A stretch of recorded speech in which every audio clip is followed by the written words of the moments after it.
Ieri sera è arrivato l'ok al nuovo ospedale di Padova, approvata in Consiglio Comunale la delibera che dà il via all'opera, ma la minoranza non ci sta. Massimo Zennaro.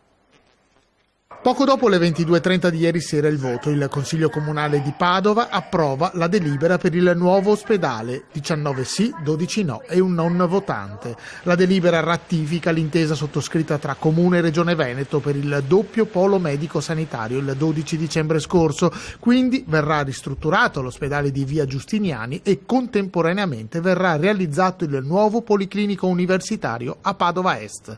Un risultato definito storico dal sindaco di Padova Sergio Giordani. Passo dopo passo, ha detto Giordani, siamo riusciti a far comprendere la nostra preoccupazione per il vuoto che si sarebbe creato in via Giustiniani. Allo stesso tempo però abbiamo compreso l'esigenza dell'università di avere spazi per la didattica e la ricerca. Abbiamo ottenuto 2 strutture di pari dignità con 900 posti letto ciascuna, una garanzia che prima non esisteva.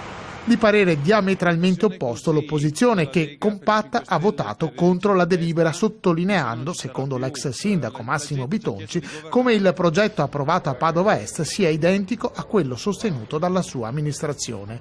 Reazione positiva dall'università. Il rettore Rosario Rizzuto in una nota sottolinea che questo è un ulteriore passo avanti sulla strada del nuovo ospedale. 2 sedi distinte concorrono a soddisfare le esigenze dei pazienti e consentono alla scuola di medicina padovana di avere una struttura in grado di mantenere l'eccellenza a livello nazionale e non solo.